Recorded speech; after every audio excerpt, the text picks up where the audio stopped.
Welcome to the Team Engagement Podcast, where leaders of teams share their insights. Brought to you by Blue Sky Business Consulting. We discuss 5 questions in about 15 minutes. Hello again, everyone. We are glad you have chosen to join us here on the Team Engagement Podcast. We appreciate it, and we are excited once again to join with you to talk about leadership. And I'm very excited to welcome Andrew Chesnutt. He is the CEO of Nickel City Learning Solutions out of Buffalo, New York. Andrew, thank you so much for taking time out of your schedule to join me on the podcast. What would you like the audience to know about Nickel City Learning Solutions? Awesome. Thank you so much, Sean, for having me on here. I really appreciate it. The greatest thing about Nickel City's Learning Solutions, I've been in the industry for almost 20 years, learning industry, but I learned very early on that you niche. It's like, this is where your niches are really where you get good at something. So what I niched in is stories. And the way that I use those stories is in keynote presentations. See, I've done a ton of presentations in my career, and from everything from teaching people mortgages to FDA compliance training to all these other things. And one of the things that I noticed about every single presentation I had to do was they were all boring. They were really dull. There was nothing, it was something that we had to do. There was one particular bad one that I get into in a lot of my videos where it was academic assault. It was bad. These things were terrible. So what I wanted to do is I never wanted to have a situation where I was making a bad presentation anymore. So what I did is I looked into TED Talks. We were talking about that in the green room for a second.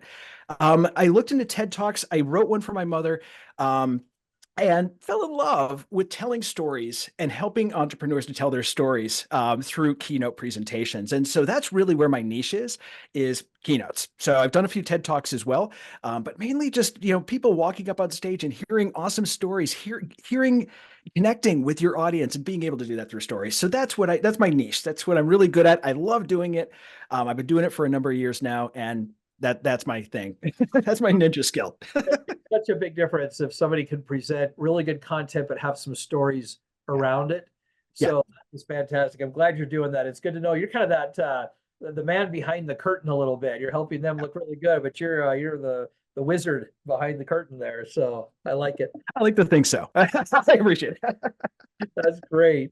All right, well, Andrew, let's jump to our questions here. Our first question: how can business leaders know when to pivot? It sounds super easy, but when something ain't working, it sounds super simple to say that, right? It's like, no duh, right? But honestly, there comes a point where there's a balance between being tenacious about something and really pushing through a lot of adversity, where that adversity becomes so much that you really have to relook at what you're doing. So when I first started off, there was a technique I was using to write presentations, and it was a decent technique backed by a bunch of science on it. And I was trying to get through every single one of these presentations I'd write. I hated, it was just something where it was just, this process was wrong. It didn't feel right. There was a lot of intuition on this. And I ended up having to pivot with this.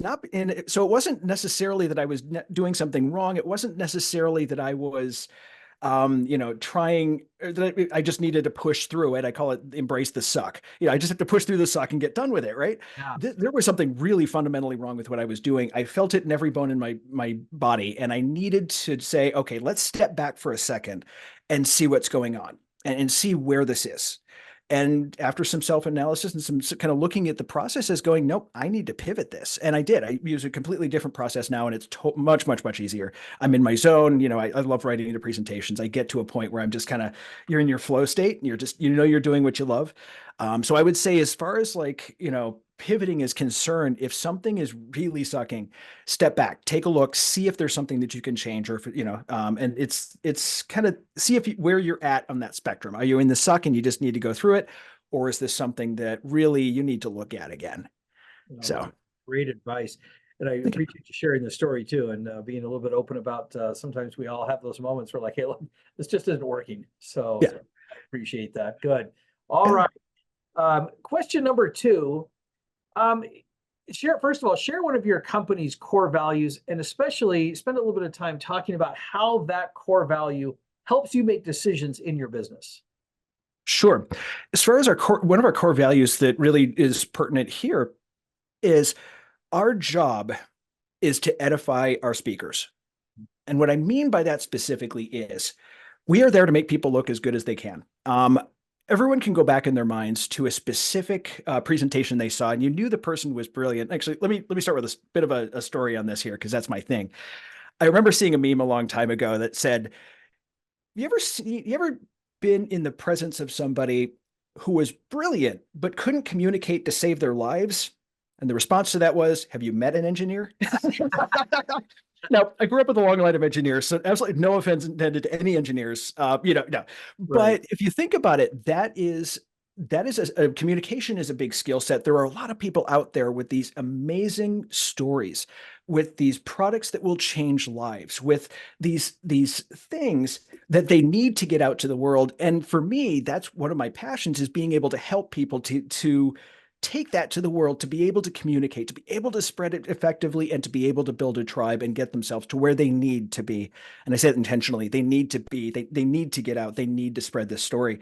And so for me, when I say edifying people, what I mean is by edifying them, by helping them to craft that story. It's like the old adage of an accountant, where you walk up to your accountant with your shoebox of receipts and say, "Here, you figure it out." That's what we do with stories. "Here's my mess. Please help me to get this into some coherent form." And so that's part of it. The other part is to do it in a way where people can absorb their information correctly. And this is where I pull in almost 20 years of experience in the learning industry and how your brain processes information. Putting those two together is really what we're doing, is edifying your speaker. We're helping them to put their best foot forward. We're helping them to really get their message out as efficiently as possible and really make people want to listen to them. I like Yeah. I like the word edify too. That has kind of a unique word. So I can tell that you've put some time into really thinking thoroughly about what kind of values you want in the company, because that word will have meaning to your employees as well as to your customers, clients, and everybody else. That word edify. That's a great example. Thank you for sharing that, of how values will kind of dictate the decisions within the company. All right. Question number 3. What's one tip that you have for business owners who are looking to find and then hire talent? Oh, so as an entrepreneur, we have our inner circle of people, and we hear the horror stories about people. Right. You have these people that are working for you at whatever level in your organization, whether it be a VA, whether it be an executive, or whatever it is. I think there's a few things that I look for when I'm taking somebody on. The very first thing is I want them to be passionate about what they do. There's a lot of time. I talked earlier about embracing the suck. This is part of what it is to own a business. Is there are times when things just don't go well, and they're often. What happens though is with people with that level of passion about what they're doing, they really love what they're doing, they nerd out to it, they eat it breakfast, lunch, and dinner. That passion will often get you through really difficult times. It's interesting. There was actually a study done on this by one of the largest angel investing companies in the nation. And they looked at 215, I think it was, different companies who were pitching for venture capital for their organizations. And by this point, you have 15 minutes to present. You have 15 minutes for Q&A. And by this point, the investors had already seen all of your financials. So you'd already sent it. So they've already kind of made a decision on the back end. But the one thing, the common denominator behind people getting VC was the passion of the CEO.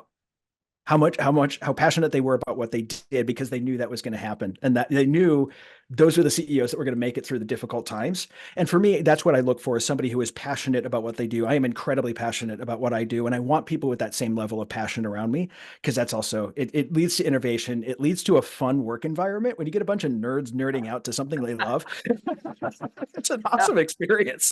It's very true. Yeah. I So like I that. want somebody who has that passion. Oh yeah, love that word passion. And I like that you're able to look for those people that have passion within their sphere and their skill set and whatnot. I think that's fantastic. All Yeah. right. Question number 4. Okay, so you've hired the right candidate and everything's working great. Is there a strategy that you have once they're on board or within your company for identifying and developing strengths within your company? So there's not really a set process, because I don't think having like a set, do this step, then this step, then this step, then this step is really, I don't think it's tenable in the long term, simply because each person is going to come to you in a different level. So I've got some people that have 30 years experience doing what they're on the team. I've got some people that have one. And so what it is when you're developing somebody, the person at 30 years is going to have a different development stage So one of the things, just one of the people that works with me, just not good at marketing. So, something that so need a little bit of help building people. But while the new people are really needing to learn a structure, they have an idea for what they're doing. They have, again, that passion for it, but they may not understand how to implement it. And so as far as developing leaders inside or developing people inside the company, it's really going to depend on where they come to. So again, new people, it's really nice. I like bringing on people and then having who have the potential but don't have the skills. And so taking that forward and moving on from there. But there's really I haven't found a specific set of criteria.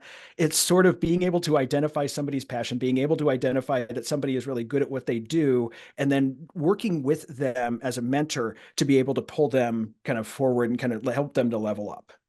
I really Yeah. like that approach. It's kind of that moving from a manager to a coach Yeah. and to really work with them individually. I like that approach a lot. What All what are right. the values in our company is I like to leave people in a better condition than I found them. Oh, I like And that. it's one of the another one of the core values that I have. I want to make sure I would like people to go out and be my competition, because that way then I have now built them beyond where they're at. Oh, yeah. Oh, that's a great way to look at it. And I Yeah. appreciate that you are anxious to develop other Yeah. people as well. I think that's really important. All right. Well, last question. And I get to wear my cap today because we're going to talk about baseball. Andrew, share with the audience one of your favorite baseball memories. So, as we were talking about earlier, I'm not a baseball person. So like I have an idea what it is. I've been to some games, but I can remember the first game I was at. I was probably 15 or 16 at the time. And I can remember getting into my seat. And it was the Buffalo Bisons. So they were at the time they were the farm team for Toronto. Yep. But still minor leagues. And so I can remember sitting in my seat, and there was this sort of Zen state that happened where there was this sense of history around it because the game's been around for a very long time. Right. It was calm. We were out. It was a beautiful sunny day. We were at Pilot Field here. I don't know what they're calling it now in Buffalo, but I'm going to call it Pilot Field for the rest of its life. That's how it's going to work. Just, Fair enough. no more naming stuff. But I was sitting there, and it was this moment where I realized that not only was I watching this game, others before me had watched this game before too.